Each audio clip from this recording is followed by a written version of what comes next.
Oh, wait, wait.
0です。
Oh, thank you. Gracias.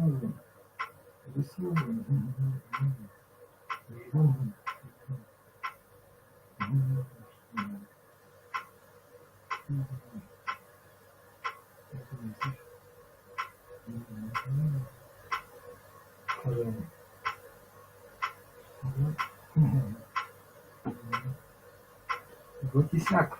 Сейчас.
スピード。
Balionzy.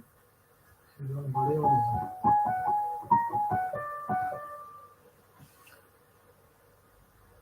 Потому что... Ладно.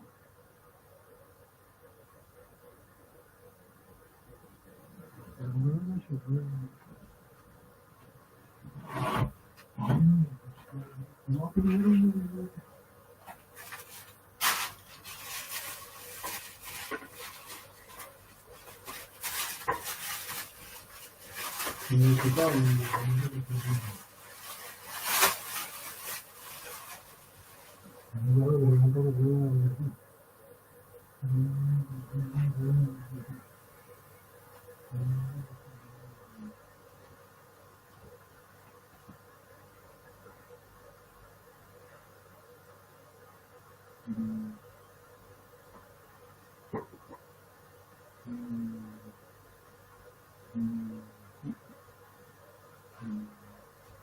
Чего же, Ганька есть?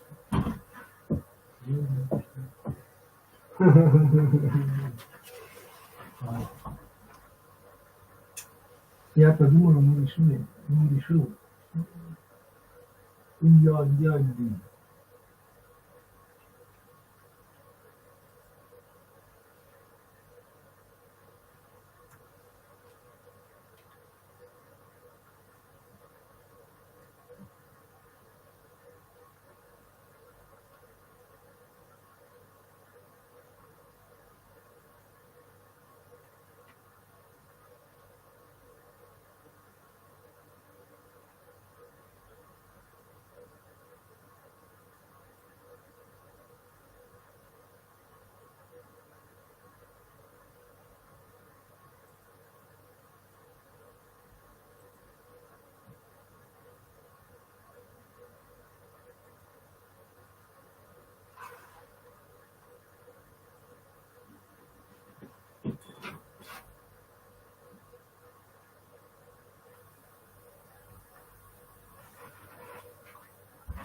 Normally, right? Never.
идея, хорошая идея.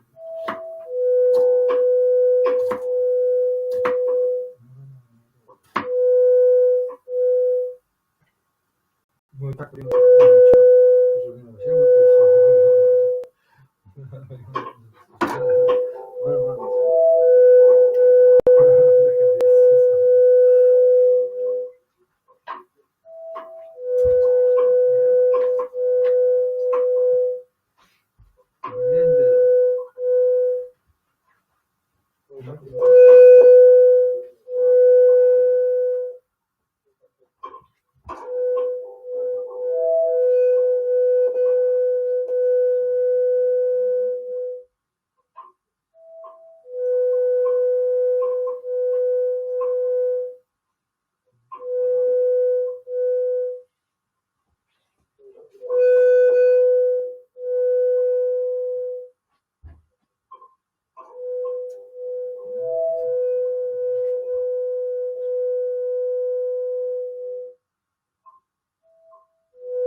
уже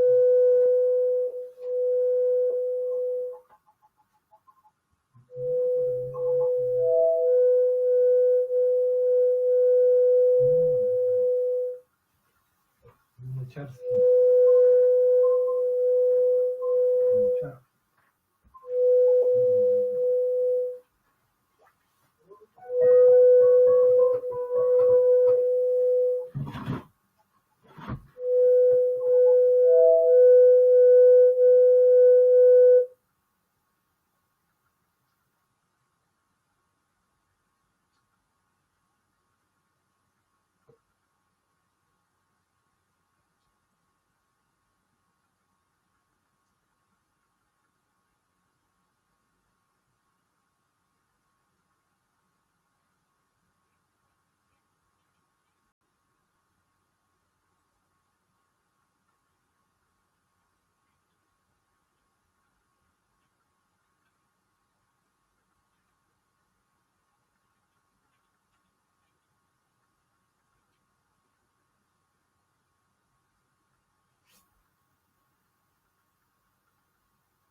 Вопросы задавай, так что не говори, ну, что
Сардианы.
Вот наоборот.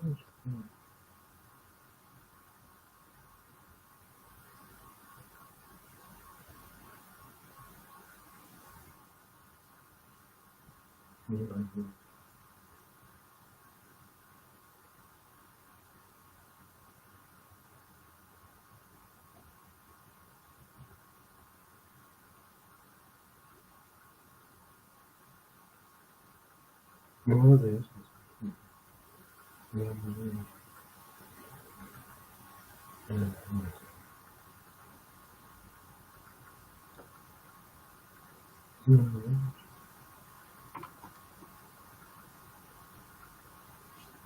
Бот-форму.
Expediente.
Пиши песни Битлз,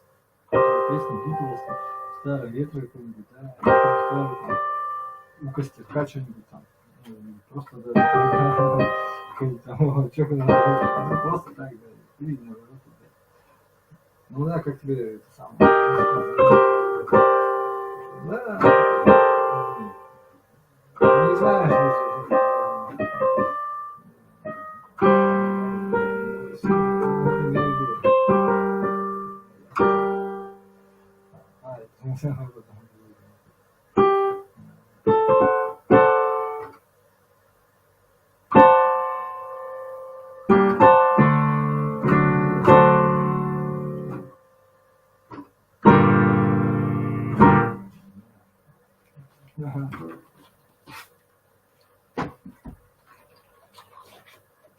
Чака-бука.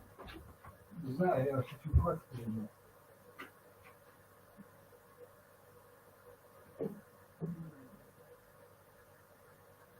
Понимаешь, какая ситуация? Если ты даже вот любишь Битлз, а у тебя времени в жизни не останется на Битлз. Если будешь академическим искусством заниматься, и ты будешь всегда знать, что ты запросто сыграешь песни Битлз, если тебе надо. Потому что если ты играть будешь в песни Битлз, то ты не сможешь сыграть ничего академического в жизни. Нет, люди, которые не занимаются этим, вообще не любят музыку Битлз там или вообще музыку, да, понятно. А ты сможешь, да,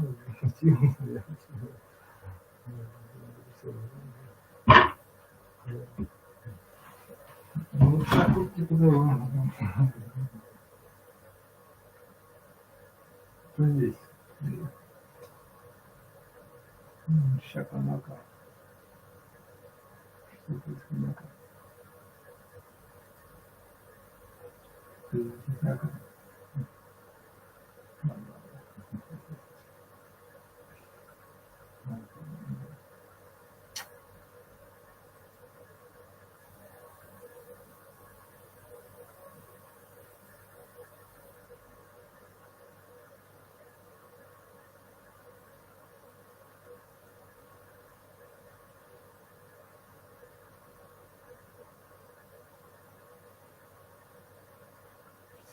О, привет.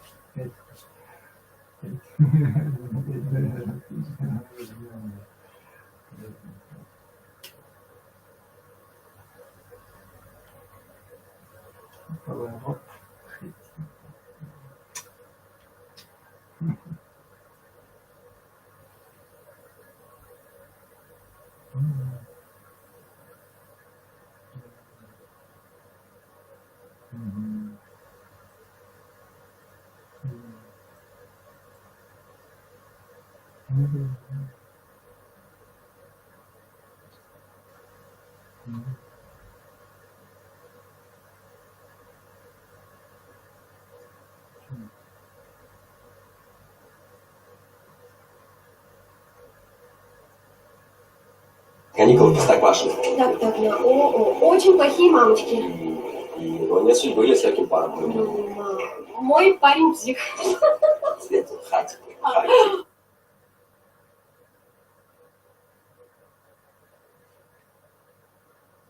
So out of anything you could possibly do for your health, fasting and intermittent fasting are the most important things you can do. There's nothing else that even comes close in creating more health.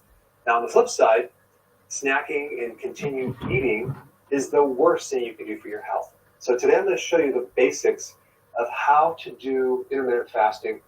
Actually, it's not necessarily just for the beginners, it's for advanced people too, because I found that if you're running into a plateau or things aren't going as smooth, you need to go back to the basics. All right, let's get into the meat and potatoes of fasting. Well, we probably shouldn't talk about potatoes. How about the meat and cauliflower of fasting? What we're trying to do is we're trying to go from sugar burning to fat burning. A big confusion that a lot of people have when they're fasting is they think their body is starving. They think it's not eating. But in reality, your body is eating when it's not eating. It's finally eating its own fat.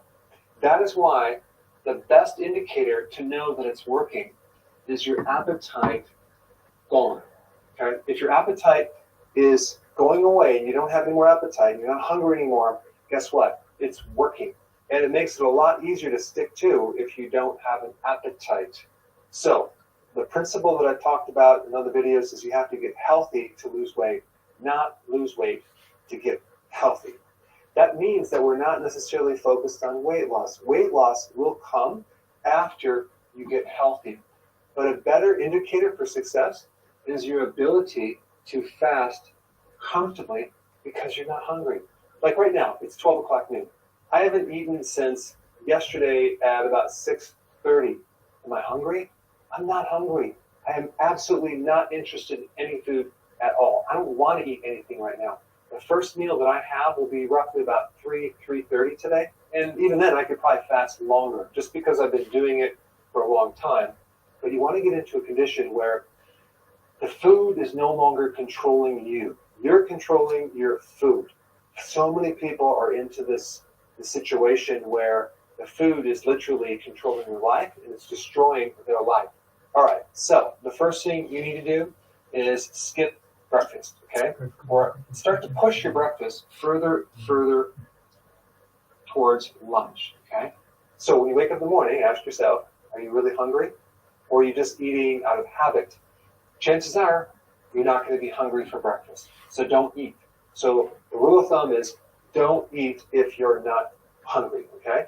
Now to help you not be hungry for breakfast, you have to make sure that you keep your carbs down for your lunch and your dinner, because if you have carbs in your lunch or your dinner, guess what? The next day, you're going to be hungry in the morning.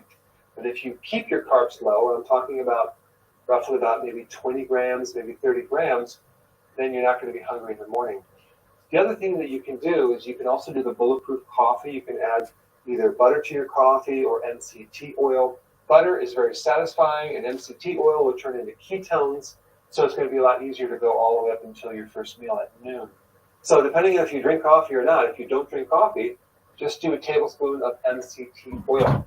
That's a type that, because you can 30 grams. If you keep your carbs low today, you're going to be hungry in the morning. But if you keep your carbs low, and I'm talking about roughly about maybe 20 grams, maybe 30 grams, then you're not going to be hungry in the morning. The other thing that you can do is you can also do the bulletproof coffee. You can add either butter to your coffee or MCT oil. Butter is very satisfying, and MCT oil will turn into ketones, so it's going to be a lot easier to go all the way up until your first meal at noon. So depending on if you drink coffee or not, if you don't drink coffee, just do a tablespoon of MCT oil. That's a type of extract from coconut oil that turns into ketones very, very fast. So the other thing you have to realize is that all these hormones are on rhythms or waves, okay? And the cortisol hormone peaks at 8 o'clock in the morning. So you may find that you're hungry in the morning because of a cortisol spike, but you're not really hungry. It's just a hormonal shift and a sensation that you get. So the next thing I'm going to recommend is if you have this minor hungry feeling, just ignore it. Ignore the hunger. 9 times out of 10, it will go away, okay? And that's just because there's certain hormonal shifts happening in the body that are creating that sensation, but just ignore it. Now, if you ignore it and it doesn't go away, and you feel dizzy, tired, weak, then you need to eat. But you really need to be able to tell the difference between hunger and time to eat. But realize as you start doing this, it's going to get easier, and you won't have any hunger in the morning unless you consume carbohydrates. All right, the next little thing I'm going to say is at this first meal, make sure you add some fat at the end of the meal. That can be pecans or olives or some nut butter. It could be peanut butter. It could be brie cheese. It could be fatty meat. It could be any of those. Why do you want to add fat? Because when you start doing intermittent fasting, you haven't adapted yet. And so you need the fat to help you go longer, to feel satisfied, so you can fast longer. Because the fasting itself and the combination of low carbs is really what's going to help you start to adapt to this new machine in your cells that's burning fat. So the same thing with dinner. You want to add fat at the end of the meal. Now, the next point I want to bring up is this whole thing about healthy keto. Okay, what is healthy keto? Well, healthy keto is not just going on a low carb, it's using quality foods that are higher in nutrients. Because the last thing you want to do is end up looking like a crackhead. I'm being very sarcastic, but some people, when they lose weight, they sort of look very unhealthy. Their hair is dried out. They look older. We want you to look good as you do the ketogenic diet and look younger, okay? Have that healthy glow. So that's a combination of low carb, fasting, and just healthier ingredients. So there's such a thing as dirty keto, where you're not paying attention to the quality and you're eating at a fast food restaurant or fast food. And yeah, it's low carb because you're not eating the bun, but it's very, very low quality food. Don't recommend that. All right, so this first meal and second meal is called your eating window, okay? So let's just pretend your first meal is at noon and your second meal is at 6 o'clock. So that would be roughly a 6-hour eating window. Now, when you first start out, you could potentially eat during this window through here, okay? Have a snack if you want, but I would recommend or challenge you to not do that, because that way we get some fasting between these meals too, and that will help you. The snacking is the biggest killer for progress, because the snack stimulates insulin. Every time you eat, you stimulate this thing called insulin, and what we're trying to do is fix insulin resistance, which was created by a high level of insulin for a long period of time, which comes from constant eating and eating a lot of carbohydrates. Now, if you do a 6-hour eating window, that gives you an 18-hour fasting cycle. That's pretty good. If you can do the 18 hours of fasting, you're going to see some amazing results, especially with your brain. You're going to grow new brain cells. And so your cognitive function, your focus, your memory, your ability to keep your attention, your creativity, all is going to improve, as well as your mood. You're going to be happier. If you were depressed, you're going to feel much, much better just because your brain is healing. Plus, your immune system is going to get stronger. You actually grow new immune stem cells in your bone marrow, which is really cool. Inflammation goes way down, and you start getting rejuvenated. You start healing faster. All sorts of amazing things happen. All right, so now, here's another problem we need to resolve at night, okay? I know this might be hard to believe, but there are some people out there that have a hard time not snacking at night. Now, we're not talking about you. You probably know people or friends or family members, but А зачем это? Чё это? Что это?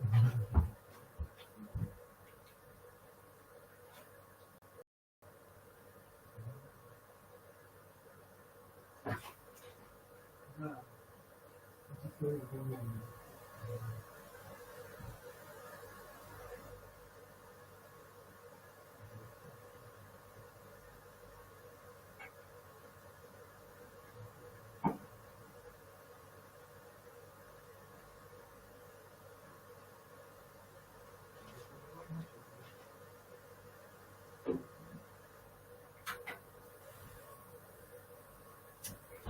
Я есть не хочу думать только. Чего-то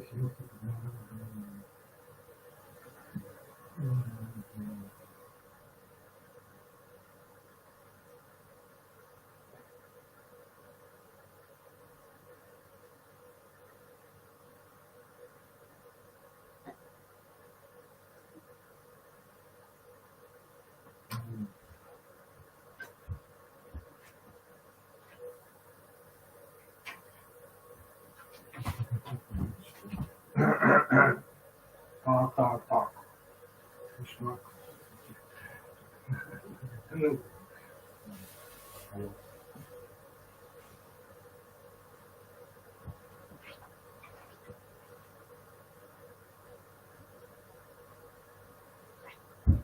Кито.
Раз и два.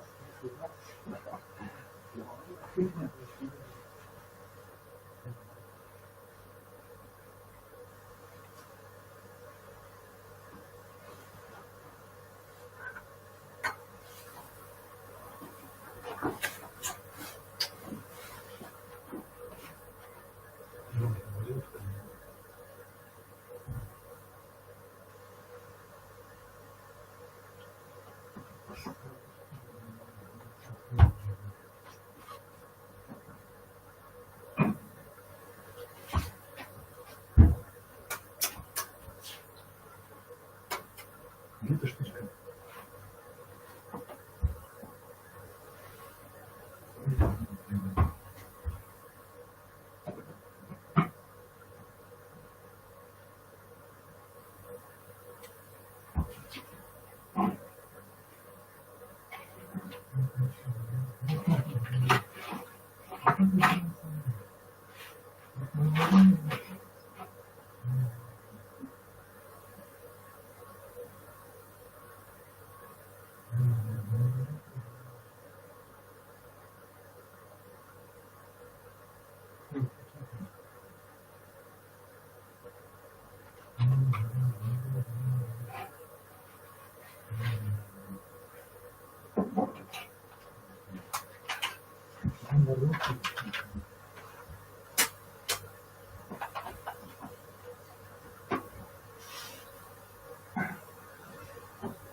This snacking at night has to go.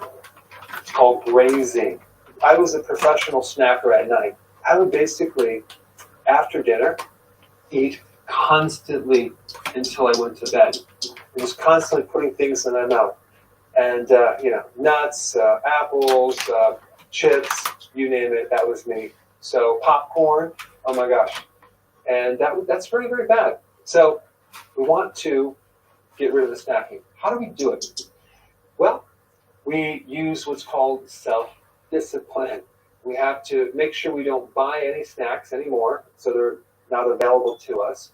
We want to stay busy, because if you're idle and just sitting there, maybe watching TV, it's going to be more difficult.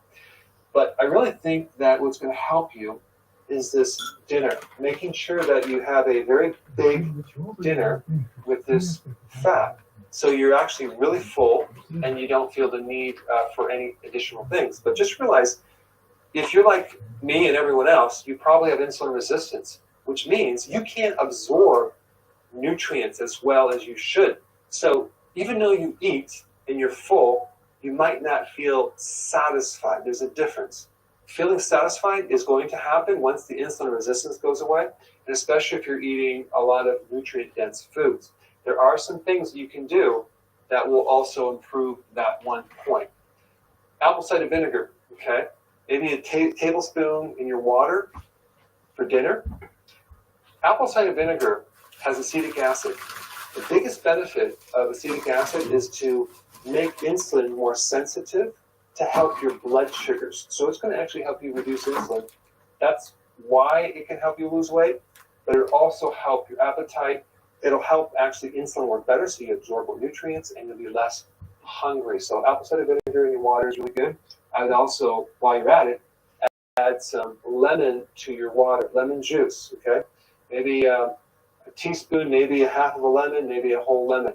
This way you can have things like vitamin C if it's fresh, or citric acid that can help reduce kidney stones, and if you're at risk for gout, because sometimes when you're doing fasting, your uric acid goes up, which acts as an antioxidant, but it can flare up gout. So just add the lemon and apple cider vinegar in your water when you drink this for dinner. Another suggestion are these things called vegetables, okay? I highly recommend you consume more vegetables. And I'm talking about like a big salad. I will do my big salad either in the first meal or the second meal. Now, my meal is actually about right here. So I might eat at 3 and then at 6. So I have a very, very short eating window. It's hard for me to eat all the calories in one meal, so I spread it out within like maybe 3, maybe 4 hours. But that's just me. I just want to focus right now on not necessarily going beyond this 18 and 6, but let's say you're eating at 12 and 6. To make it easy, you can add a salad right here, a salad right here, or you can just have a very big salad. The salad that you eat should be eaten in the beginning of the meal. Why? Because if you eat the protein first, I have found that the chances of you eating that salad are going to be slim to none because you're now filled up with the protein. So I always recommend eat the salad first and then eat the protein and fat second. It seems to work, but again, that's just a minor point. Now, why do we need the salad? Well, it's going to give you more potassium and magnesium, which is going to help that insulin problem I talked about. Also, it's going to give you energy.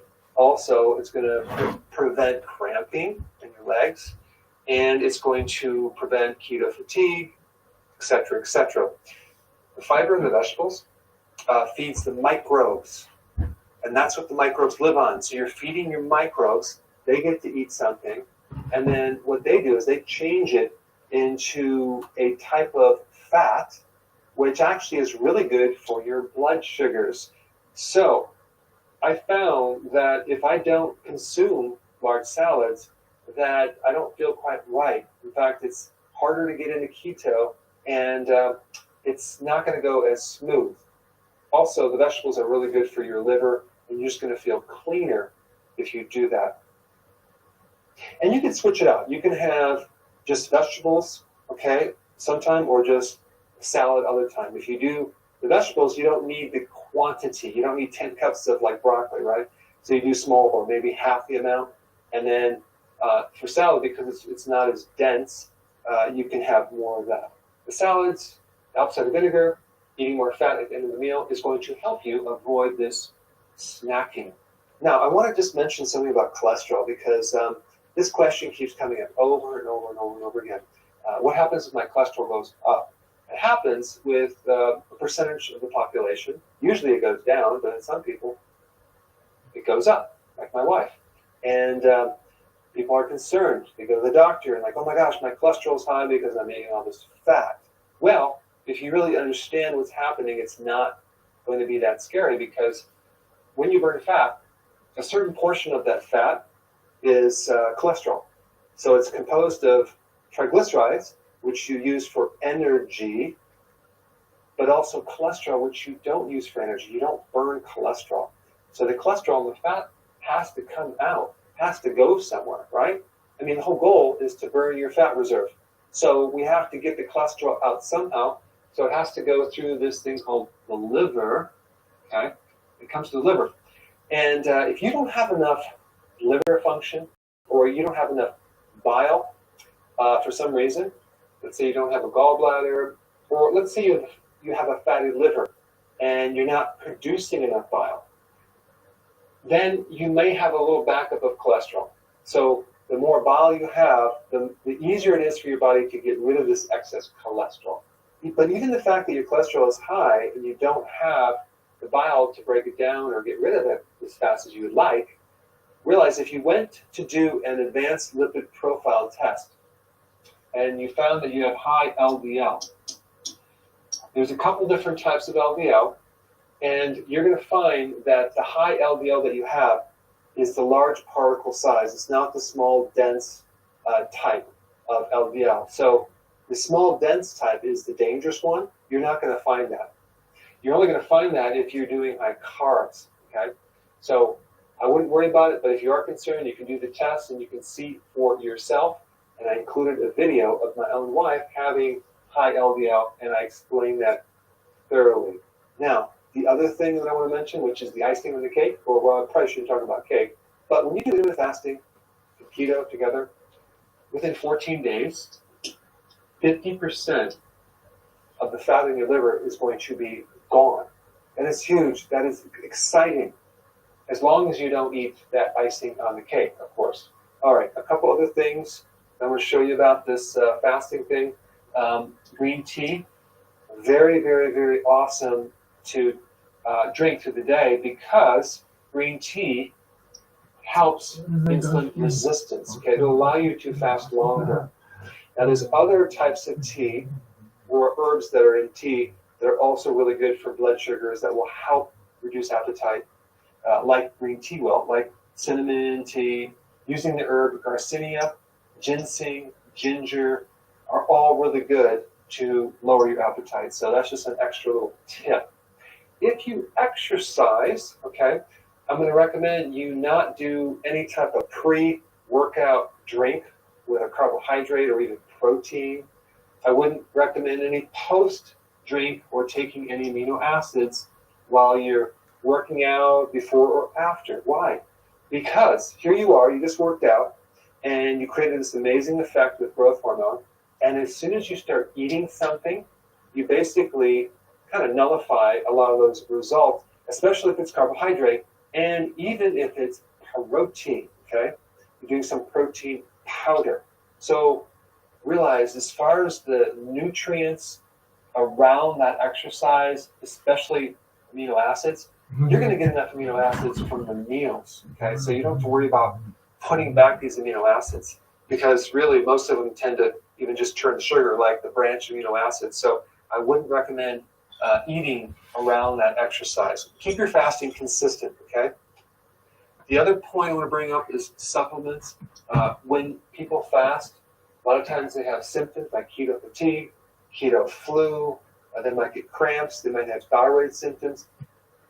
All that means is that you're probably deficient in certain nutrients because the demand for certain nutrients go higher, and maybe you haven't been eating nutrient-dense foods for a while. So what you need to do is just make sure you just take B vitamins, natural ones. I recommend nutritional yeast and electrolytes. And I would recommend an electrolyte powder that also has trace minerals. I'll put a link down below of the one that I recommend. That way you can get the trace minerals and the electrolyte minerals with high amounts of potassium, which is going to help you. Potassium is needed in large amounts in the body. I'm talking like 4,700 milligrams. So sometimes if you can't do a lot of salad, this is a good, well, backup plan. But if you do the supplements, okay, with intermittent fasting and especially prolonged fasting, you can easily avoid keto fatigue, keto flu, thyroid symptoms. All right, so now let me just cover a couple mistakes that people make. A small snack. Let's say you're doing keto and you're on a roll. I'm just going to fast all day long. So instead of doing the fasting and waiting to your big meal, I'm just going to do maybe a little snack just to kind of push me through, thinking that doing a little snack or lower calories is going to get me by and I'll be fine with that. But realize that these snacks, especially the protein ones, like if you did like a scoop of peanut butter, for example, what's going to happen is you're going to spike insulin. It's a protein. Protein triggers insulin. Not as much as carbs, but it will. And then guess what? About an hour and a half, you're going to be hungry. It's going to throw you off your plan. So there's really only two things that won't stimulate insulin: fiber and fat. Protein will. So if you have to snack on something, do either pure fat, as in like MCT oil, okay, or that bulletproof coffee, or fiber, something very fibrous, like celery, for example, without the peanut butter, or some greens. Okay, now some of you are going like, I'm not going to do that because that's not very pleasurable, but I'm just telling you that a mistake that people make is doing this little protein snack. As I interview people and find out, because that's not very fiber, something very fibrous, like celery, for example, without the peanut butter, or some greens. Okay, now celery, for example, without the peanut butter, something very fibrous, like celery, for example, without the peanut butter, or some greens. Okay, now some of you are going like, I'm not going to do that because that's not very pleasurable, but I'm just telling you that a mistake that people make is doing this little protein snack. As I interview people and find out why it's not working, I find out they're, well, I'm sort of doing keto with a couple little snacks for the day and that type of thing. So just realize that that's why your results are not going to be where you need to be. And I'm just bringing this up as a point. These small snacks are a killer, okay? Even if they're healthy. Okay, the next little thing that I want to bring up is that the awareness of a little bit of carb and what that does to the state of ketosis. If you're trying to lose weight, if you're trying to get into a really good fasting state, and you're going along, and say at night you do, I'm just going to do a little wine.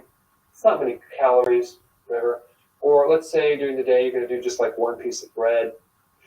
What you have to realize is that little bit of carb can block you as far as knocking you out of ketosis for a good amount of time. Half a glass of wine could knock you out of ketosis for 24 hours. A couple drinks on the weekend, that whole weekend you're not going to be burning any fat or you're not going to be in ketosis. Just realize that. I'm not telling you not to do it. I'm just the messenger giving you the information that if you do it, don't be surprised if the results are not what you want them to be, okay? Because sometimes people are just thinking of calories. They're not looking at the hormone effects of different types of food. All right, the next point I want to bring up is this, this idea that it's all going to happen really quick. Maybe you have a friend or a family member that does this and it happens really quick for them, but for you, it's not happening. I had a guy that did my program many years ago. I didn't really educate him that well. And he says, yeah, your program didn't work. I says, what do you mean? Yeah, I did it for 2 weeks and it didn't work.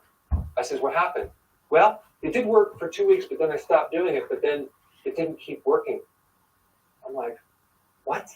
I said, this is not a short-term thing where it's just going to fix your weight problem. Now you can go back to your old plan. This is like a lifelong change, a new lifestyle process or habit that you need to do consistently for the rest of your life. Okay? And that was something that I just need to educate him on.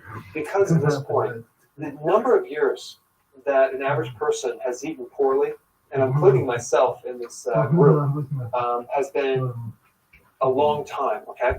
We've developed this condition called insulin resistance. It's become very, very chronic, okay? It's a bad problem. And the time it takes to fix it is much greater than what you may think. The level of effort is going to be a lot more than what you think. So you want to give it time. You don't want to focus on just the weight. You want to focus on the appetite, energy, cognitive improvements, decreased inflammation. That means it's working because you're creating your health. So this is why you have to have patience. This is why we call you a patient. And this is why we have also a waiting room. Last point I want to bring up. This false piece of information that we've been told so many times. Everything in moderation. Just a little bit is fine. There's no bad food. Just keep everything in balance. It's all about balance. No, that is not true. When you're trying to get healthy, you don't want to balance everything. There's things that are really important and there's things that are trivial, not very important at all. What I'm showing you here is the most important thing you can do for your health out of anything, and that is fasting.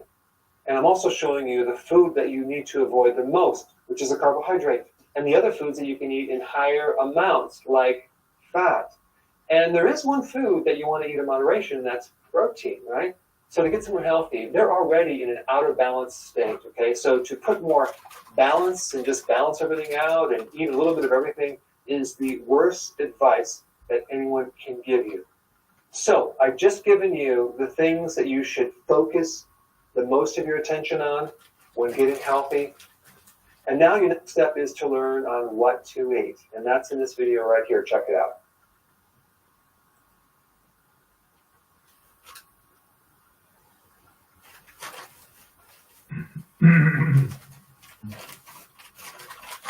И Самсонов вести из Нью-Йорка.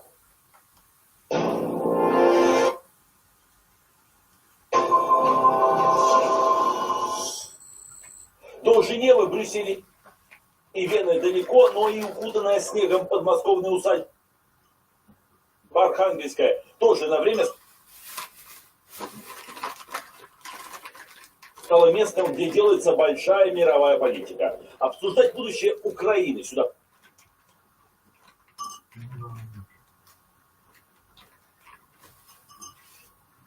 приехали советники германского канцлера и французского президента. Но сначала знакомство с русскими обычаями. Перед серьезным разговором надо чаю из самовара испить. Давайте.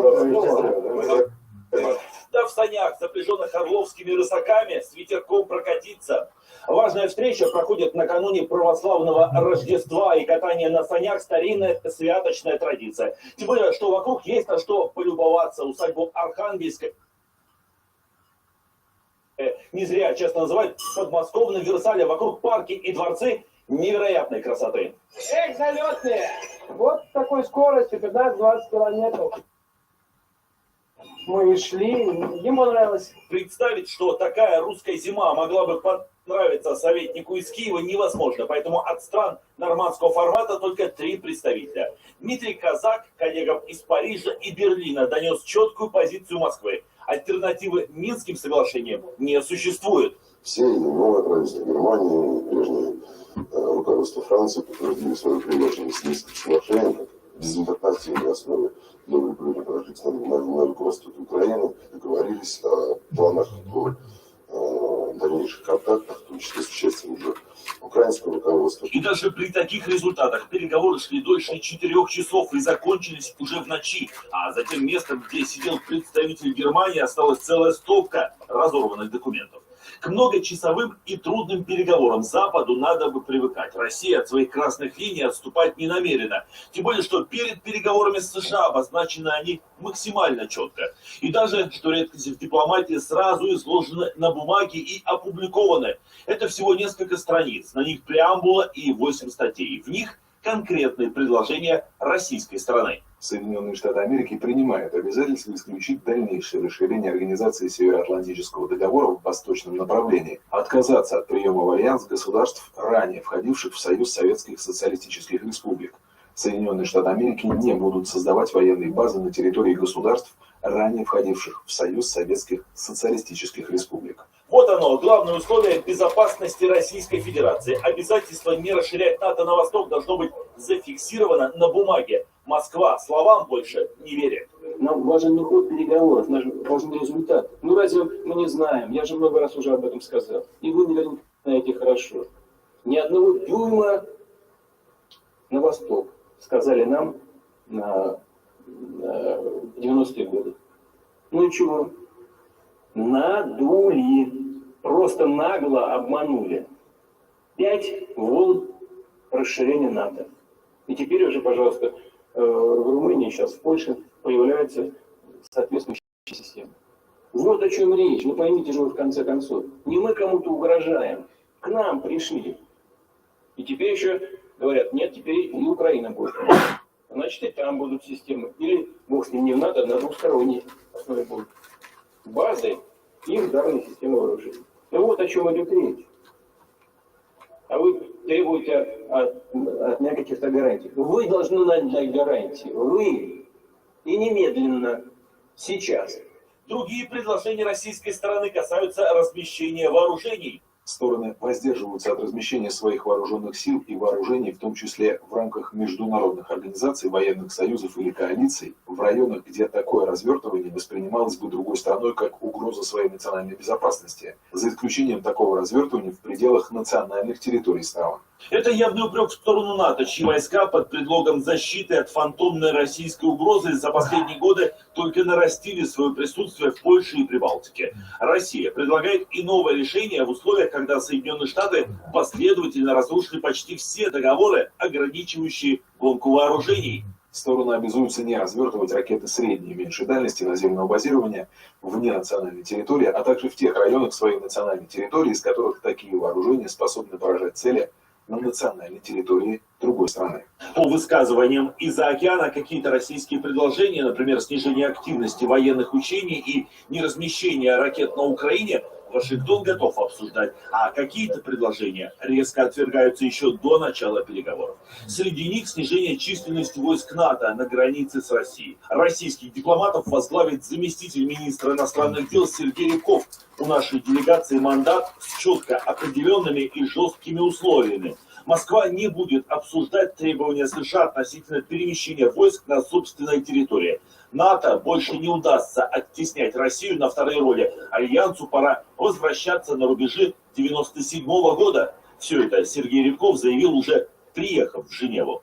Мы не с протянутой рукой туда едем. Мы едем с четко сформулированной задачей, которую необходимо решить на тех условиях, которые мы сформулировали. Если мы будем ходить по кругу и повторять одно и то же, если не увидим ни малейших признаков готовности с той стороны,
Риска.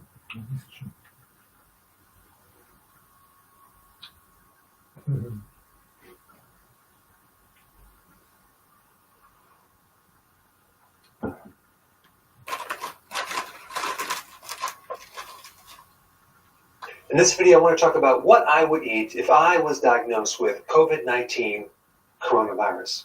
Well, the first thing to know about that is that the pre-existing conditions greatly increase your risk of not just in the susceptibility to getting the virus, but in the complications and even the death rate.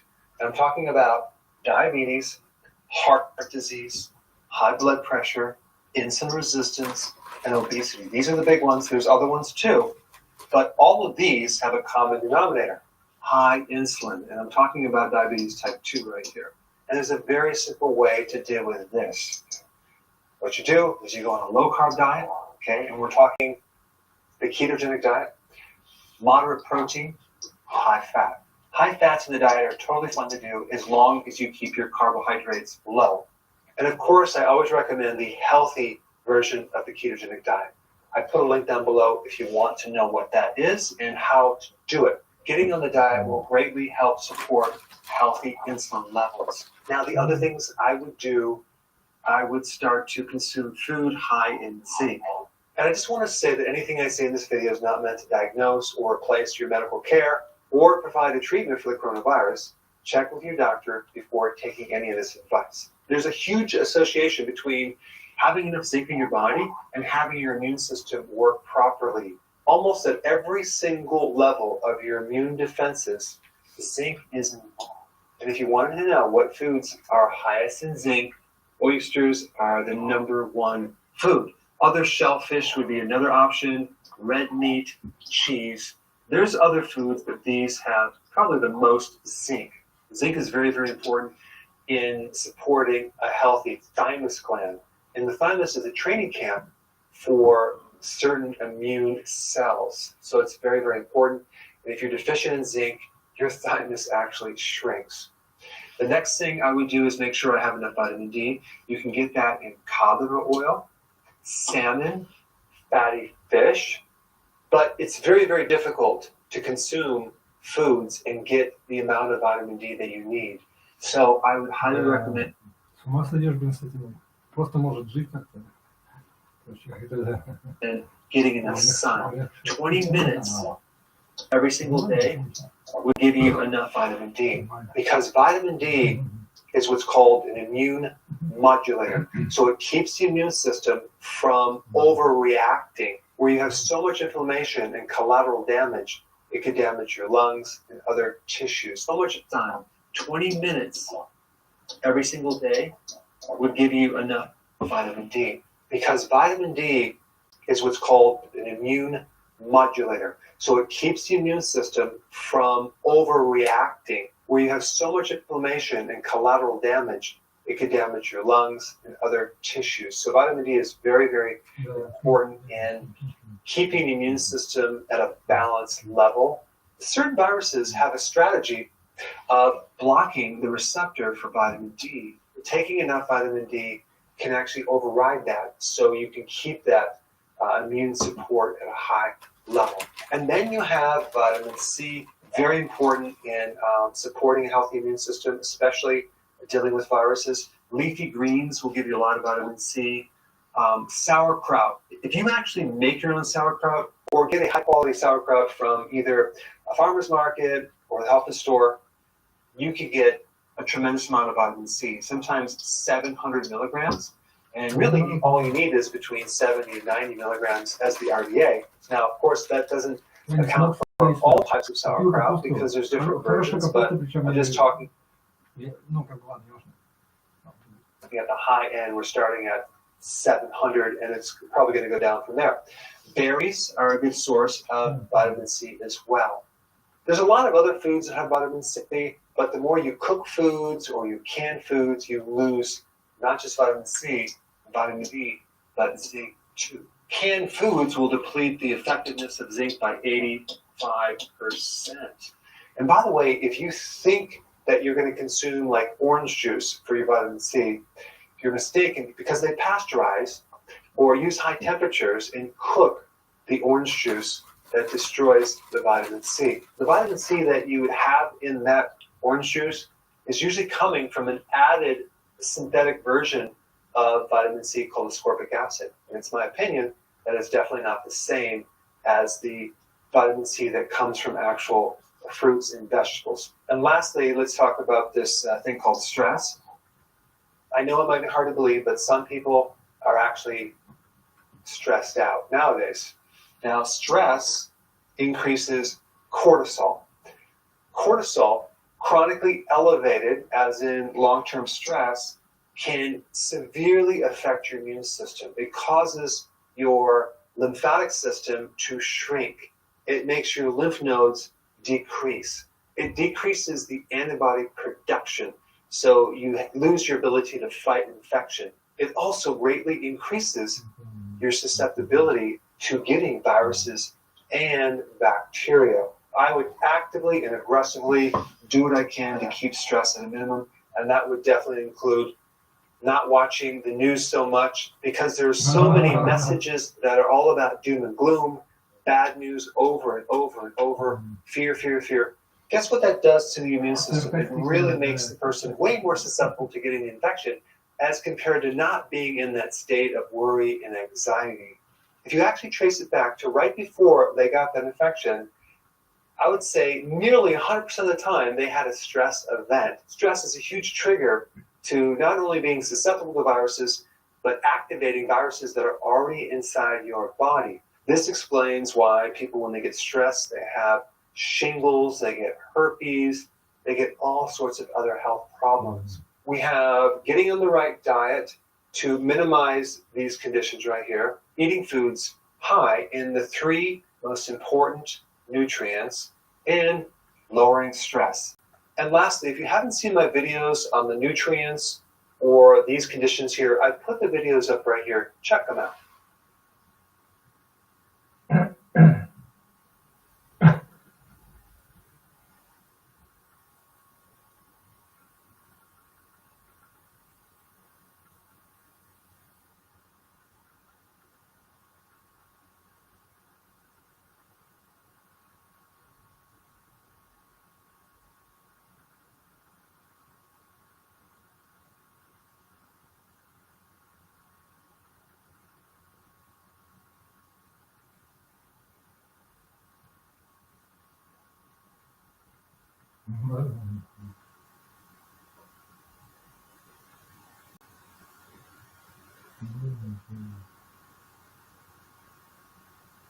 For me especially, Grammarly is very, very helpful when writing business emails because, as you know, English is not my first language. When you upgrade to Grammarly Premium, it gives you access to advanced features that actually allow me to write my business emails and my video scripts more efficiently. The premium version provides you alternative vocabulary suggestions for overused words to save you time when finding synonyms, as well as providing clarity suggestions to improve your concise. Hey, Dr. Berg here. I'm going to talk about insulin resistance. I'm going to make it really, really simple, so just track with me. Here's what happens. Your pancreas, which is located on the left lower quadrant right by your rib cage, makes a hormone called insulin, and insulin responds to sugar. In other words, it's triggered by sugar or anything that turns into sugar. So anything sweet, anything that, like even refined grains, can trigger insulin, and it kicks in there, and it goes into your cells, and then what it does is it removes the sugar from your blood. Okay, so that's the purpose, is to lower the sugar. All right. Normally in our blood, we need about 100 milligrams per deciliter, and basically what it means is you just focus on the 100. So when you get your sugar test in your blood, it should be like a 100. The goal is to make it 100. Anything higher is bad, anything lower is bad. We need a 100. When it's at 100, you're at your mental best. You're feeling the best, but when it goes high, you get what's called diabetes. So diabetes is a high sugar situation.